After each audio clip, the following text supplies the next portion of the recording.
श्री स्वामी समर्थ अवधूत चिंतन श्री गुरुदेव दत्त श्री स्वामी समर्थ महाराज की जय।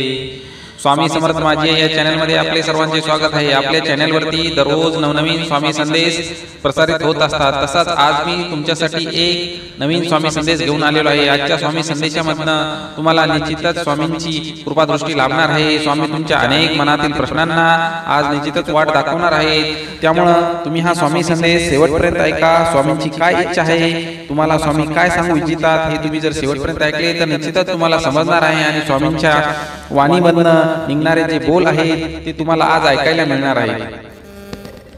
श्री स्वामी समर्थ। बाळा, तू तुझे कर्म नेहमी प्रामाणिकपणे करण्याचा प्रयत्न करत असतोस, कारण तुला कर्माच्या फेऱ्यावरती खूप विश्वास आहे। त्यामुळे तू आपले कर्म हे सर्व परिपूर्ण मानून कर्म करत असतोस। कर्म हाच धर्म समजतोस। दुसऱ्याच्या चेहऱ्यावरती आनंद पाहून तुझे मन खूपच समाधानी होते। बाळा, भूतकाळात तू फार कष्ट सहन केले आहेस, तुझ्यावरती खूप अन्याय झालेला आहे, पण आता तुझी चांगली वेळ आली आहे। तुला न्याय देण्याची वेळ जवळ आली आहे। तुझ्या कर्माचे फळ आता तुला मिळणार आहे। प्रत्येक गोष्टीची एक वेळ ठरलेली असते। वेळेआधी कुणालाच काही मिळत नसते। नियतीने प्रत्येक गोष्टीचा एक निश्चित समय निर्धारित केलेला असतो। नियतीने प्रत्येक गोष्टीचा एक निश्चित समय निर्धारित केलेला असतो। त्याप्रमाणे तुला आता न्याय मिळणार आहे। तुझ्या जीवनामध्ये आता खूप चमत्कार घडणार आहेत। तू आता सावध राहा। घडणाऱ्या चमत्कारांना स्वामींचा आशीर्वाद म्हणून ग्रहण कर। घडणाऱ्या चमत्कारांना स्वामींचा आशीर्वाद म्हणून ग्रहण कर। देवावरील निष्ठा कधीच ढळू देऊ नकोस। तुला ज्या गोष्टी आम्ही सांगत आहोत या मताशी तू जर सहमत असेल तर स्वामी आई मी तुझे बाळ आहे हे लिहायला विसरू नकोस। तुझ्या नशिबाला दोष देत बसू नको, कारण तुझ्यासारखा भाग्यशील कोणीच नाही। कारण जीवनामध्ये कधी कधी भोग हे भोगावेच लागतात, ते मागच्या जन्माचे सुद्धा असू शकतात। त्यामुळे परिस्थितीला दोष देत बसू नका। कर्मावरती विश्वास ठेवा। एकनिष्ठेने कर्म करत चला। वाईटाची संगत करू नका। सध्याची परिस्थिती जरी तुमची बेताची असली तरी येणारा काळ हा तुमचाच असणार आहे। सध्याची परिस्थिती जरी तुमची बेताची असली तरी येणारा काळ हा तुमचाच असणार आहे। परमेश्वरी शक्तीवरती विश्वास ठेवा। देणार आहे तोच आहे आणि घेणाराही तोच आहे। भविष्यात तू फार मोठा बनणार आहेस। आजपर्यंत तू स्वतःला सांगत आला आहे की प्रयत्न केल्यानेच आपल्याला यश प्राप्त होते। आजपर्यंत तू स्वतःला परिस्थितीत पाण्याचा प्रयत्न केला आहेस। स्वतःला कमी समजत आहेस, पण तू स्वतःला कमी समजू नकोस।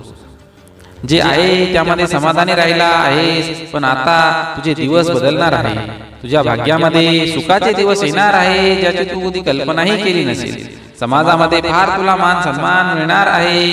तू स्वप्नामध्येही विचार केला नाहीस त्यापेक्षा कितीतरी पट तुला आता मिळणार आहे। तुझी आर्थिक परिस्थिती चांगली होणार आहे। तुझ्या मनातील स्वप्न आता सत्यात उतरणार आहे। तू केलेल्या कर्माचे फळ आता तुला मिळणार आहे। समाज, स्वामी आई आशीर्वाद आता तुला प्राप्त होणार आहे। तुम्ही जर स्वामी समर्थांचे भक्त असाल तर श्री स्वामी समर्थ, जय जय स्वामी समर्थ ही कमेंट टाकायला विसरू नका। तुम्हाला जसे जमेल तसे रोज श्री स्वामी समर्थ यांचा महामंत्राचा जप करा। जीवनभर स्वामी समर्थांचे आशीर्वाद प्राप्त करण्यासाठी स्वामींची सेवा करत राहा। स्वामींवरची निष्ठा कधीही ढळू देऊ नका। कणाकणात स्वामींचा वास आहे, कधीच विसरू नका। करता आणि करविता फक्त श्री स्वामी समर्थ आहे हे मनामध्ये बिंबवा। नेहमी हसत राहा। आदी आणि अंत फक्त श्री स्वामी समर्थ आहेत या मताशी तुम्ही जर समर्थ असाल तर आत्ताच होय टाईप करा। जे पेराल तेच उगवेल। प्रत्येक वाईट कर्माचे कर्मफळ आपल्याला इथेच भोगून जायचे आहे, ते कोणालाच चुकणार नाही। यश मिळवण्यासाठी उशीर लागला तर नाराज होऊ नका। नेहमी संघर्ष करत राहा। आपले जीवन नेहमी संघर्षमय असले पाहिजे। काहीतरी मिळवण्याची जिद्द आपल्या मनामध्ये असली पाहिजे। मनाची शक्ती ओळखा। नेहमी आपले मन शांत ठेवा। संयमी राहा। कोणाची निंदा करू नका। या जगामध्ये स्थायी असं कोणतंच सुख नाही, त्यामुळे सुखाच्या पाठीमागे धावू नका। ईश्वर सर्वांना एक संधी देत असतो। ईश्वर सर्वांना एक संधी देत असतो, त्यामुळे येणाऱ्या प्रत्येक संधीचं सोनं करा। ईश्वर सर्वांना सारखेच मानतो। देवाजवळ कधीच भेदभाव केला जात नाही। गरजेपुरते जवळ येणाऱ्या लोकांना ओळखा। अशा लोकांपासून नेहमी सावध राहा। ज्या ठिकाणी आपल्याला मान सन्मान मिळत नाही अशा ठिकाणी कधीच जाऊ नका। नेहमी प्रयत्नशील राहा, यश मिळवण्यासाठी प्रयत्न करत राहा. चुकीच्या लोकांवरती विश्वास ठेवू नका. आपल्या मनाला जे पटतं, आपल्या मनामध्ये जो काही भाव आहे त्याप्रमाणे वागा. स्वार्थी बनू नका. स्वार्थी लोकांपासून नेहमी सावध राहा. स्वार्थी लोकांवरती कधीच विश्वास ठेवू नका. स्वार्थी लोकांना मदत करणे म्हणजे स्वतःच्या पायावरती धोंडा मारून घेतल्याप्रमाणे आहे. त्यामुळे नेहमी सावध राहा. आनंद हा कधीच पैशाने विकत घेता येत नाही. त्यासाठी आपले कर्म चांगले ठेवावे लागते. आपल्या तोंडामध्ये साखरेचे बोल असले पाहिजे. ज्याप्रमाणे धनुष्यातून सुटलेला बाण परत घेता येत नाही, त्याचप्रमाणे आपल्या तोंडातून निघालेला शब्द सुद्धा आपल्याला परत घेता येत नाही. त्यामुळे नेहमी आपल्या शब्दांवरती नियंत्रण ठेवा. एखाद्याच्या गोष्टीचा दिखावा करू नका. एखादी गोष्ट तुमच्याकडे आहे म्हणून इतरांना हिणू नका. नेहमी सकारात्मक राहा. शरीरामध्ये सकारात्मकतेची ऊर्जा निर्माण झाली पाहिजे असे कार्य करत राहा.